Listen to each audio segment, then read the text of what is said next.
frozen yogurt stores make $2,100 a day selling 500 cups at 8 ounces each, and it was the business that I almost started instead of starting my gym. So I know a ton about it, and I will tell you how it works and what you can use from psychology that I learned from yogurt stores that you can apply to your business today. When I was 21 years old, I wanted to be an entrepreneur, and I was deciding between which business I should start. Either a test prep business, because I had done really well on my standardized tests, fitness, because I was in shape, I liked fitness, people always talk to me about it, and the third was frozen yogurt. I did an extensive amount of research on how to open a frozen yogurt store. A couple quick things that you may not know about frozen yogurt stores in general. They on average make between $750,000 and $800,000 a year. I thought, $800,000 a year? That means I make $800,000 a year. I'm gonna be rich. Doesn't really work that way. The average store that we're talking about does $2,000+ a day. It means $328 a day in owner pay. They run margins between 10 and 15%. The average Menchie's owner, for context, makes $93,000 a year take home. Not as sexy as you might think. You've got strawberries that are going bad, you've got machines that are breaking in the back, you've got hard cost of yogurt, you've got a retail lease that's prominently located with good signage, good foot traffic, ample parking. Like, there's lots of other things that go into this business. And on top of that, if you wanted to buy into a franchise, most franchises have 6%-ish of top line that goes straight to them. Now, that may not sound like much, but if you're running 10% margins, that's 60% of your take home. So they have figured out a way to take the majority of the profit from their franchisees, and what most people don't know is that franchises will structure their fees so you make just enough that you can keep going, and maybe if you're a good operator, open another location, but not so much that you're gonna get rich on it. So they're only looking to optimize to beat the return on capital of the stock market by a decent amount. If the stock market gets you 10, they're gonna try and get 20 to 25, and they're gonna squeeze off the top and take the rest because of how good their model is. The flip side of that is that if you are into a franchise, you should be saving enough on bulk purchasing because they're buying for 200+ locations that they can save you on hard costs of things like yogurt, fruit, spoons, cups, machines, etc. The converse of that, though, is that many times when you're starting the franchise, they will upcharge you on all of those things because they're trying to make money too. There's the theory and then there's the practicality. Because I went on a site called Rasmus.com. It's a business foreclosure site. I got my first gym equipment from that foreclosure site for 13 grand. I sat there and I'd refresh every week until eventually one came up and I bought it. All the gym equipment from a gym that went under. A franchise won't let you do that because that's where they make their money. But there are ways to open these things for cheaper. I did a cursory search on there before this video, and there were 3 frozen yogurt stores that were franchises that went under. In terms of I could buy everything inside the store, the most expensive of the 3 was 20 grand. You're trying to get into this world, you wanna open a restaurant, you wanna open a gym, go find foreclosure sites. Now you may have heard of some of these places, Golden Spoon, Yogurtland, Menchie's, Pinkberry. If you search frozen yogurt store near you, you probably have 30 locations that open up. It's because there's demand for it. The average cup size is 8 ounces that people will buy. The average split between toppings and yogurt, 25% of people's weight is toppings, 75% is yogurt. It's best for the store owner to have as much yogurt as possible in the cup because the toppings are more expensive. So toppings cost between 10 and 40 cents per ounce. Most places charge between 25 and 60 an ounce. They can even break even or lose money depending on which toppings you're getting. You get the fruit, it's costing them money. But they make up for it in the fact that yogurt costs them about 8 cents per ounce and they charge 50, even 60 sometimes. That's where the margin of the business exists. When you're working on margins that are even like 70%, that means that you have 70% left to cover everything else. So if you want to run a 50% margin business, for example, then you'd have to take 20% of your top line and pay every other bill. Very hard to do. For that $2,100 a day, they're selling roughly 500 cups a day of yogurt on average with an 8-ounce cup. Of all those brands, most of them are commoditized, meaning there's very little difference between a Menchie's and a Yogurtland and a Golden Spoon. It's been a poorly competed marketplace, solely done by franchisors who are trying to sell as many locations as they possibly could rather than build a brand. There is no Chick-fil-A of the yogurt world, because if there were, they'd be dominating. The underlying lesson is that if you look at any industry, there is the potential to have an amazing business inside of it, even if it is a commodity today. You can outcompete them. All you have to do is walk into any Yogurtland and see that the floors are sticky, the chairs are all over the place, the cups are a mess, sample cups are strewn on the side. The girl behind the counter is on her iPhone when you walk in, doesn't say hello. One of the nozzles is out, it says out of order. Everywhere. It doesn't take a lot to win. Most times, just to beat everybody, you gotta be better than the bottom 25% and you make money. One of my favorite things that I learned from one of the big breakthroughs that I think they had was actually how they priced. Ice cream is usually sold by cup. You get a small, you get a medium, you get a large. They flipped that and made it weight. The consumer gets to pick how much they spend. Someone might fill up a cup, get to the counter and see $7 and be like, ah, I'm such a fat ass.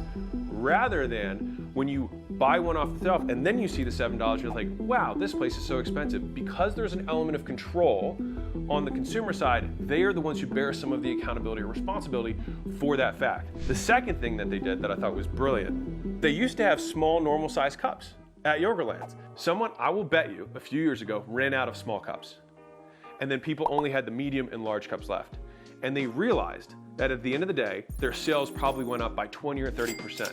And they wondered, I wonder why our sales went up. When you give people a bigger cup, they will fill more of it. They're like, oh, I guess this is standard. The power of the default option when selling anything. And that's why assumed closes and things like that are so powerful. When you say, hey, do you want this or this? You can even listen for this at fast food places. They're like, hey, do you want a medium or a large Coke? They have a small option, but they want you to pick between the larger ones. Yogurtland and those ones went a step further and just removed the small option because it is self-serve. But if you got a small amount of yogurt in a bucket-sized cup, it just looks weird. They did that, and by extension, were able to raise the amount of yogurt that people bought probably by a large percentage every single time and not take the blame for it because they're the one with the hand on the nozzle. You'll also note that the order in which they present the items are reverse order of the cost to them. So they start you with the cheapest option. This is exactly how buffets work too. They want you to fill up on the salad, and then they put the seafood all the way at the end because they want people to fill their plates before they get the most expensive item. They'll attract you with the expensive thing, but they'll put it at the end of your self-service line. You have the yogurt, which is the highest margin first, and then you'll have your dry items that don't go bad, crumbled Oreos, things like that. And then you have the fresh fruit that goes bad that costs more money by ounce. And so they get people to fill up their cup in the beginning with the highest margin, then they sprinkle on a little bit of slightly lower margin, and then when you have almost no room left, then you put your few fruit on top. If you get a pound of strawberries, it's like $10. You put that pound on the machine, ounces there cost you 60 cents. They'd be pretty much breaking even on that. Corporate noted that the number one way that they are able to get more customers, and the highest performing stores did so with better service, cleaner stores, more selection, and the most important one, word of mouth.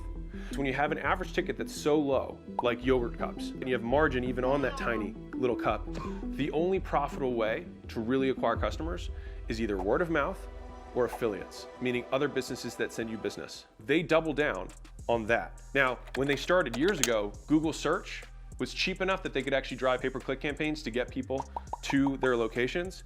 But nowadays it's too expensive for most of them. So they almost all have to rely on the quality of the product and the experience. The way that I was going to open my store was that I wanted to create a better experience for somebody who walked in. I wanted to have floor to ceiling kind of candy see-through experiences. So when someone walked in, they were overwhelmed and they would just turn the nozzle on there, which by the way, I would have it so that it would be really clunky. So too much would fall through, so I get a little bit more weight on it. And I always felt like that you should have more selection. People eat more the more options you give them. Then my promotional effort, my plan was to go to the university. So I wanted to be close to colleges. And then I was gonna partner with all of the fraternities and sororities and have competitions between them to see who could get the most yogurt, and then give some sort of swag or something for the fraternity or whatever that got the most yogurt during that period of time. I could rinse and repeat that process with companies, I could rinse and repeat that process with affiliations. And that is the cheapest form of advertising when you don't have a lot of money, is going to find places where there's buckets of people that you can give them some sort of promotion to bring them in. I'd run the competitions to bring them in. I'd have a crazy incentive to get the text number. Like, hey, do you want to save 50% today by joining our text list? I just acquired a lead that I can get lifetime value on for $2. I'll take it because I know that I'm going to be able to get them back or get them to bring a friend.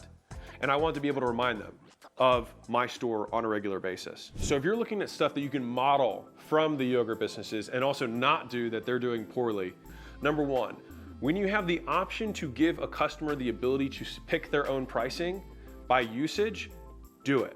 Oftentimes people will blame themselves, not you, when they overuse or overspend. Think about minutes back in the day or text messages. Number two, you want the most people to see the thing that makes you the most money first. We want to use up as much of their spending power on the things that make us the most profit.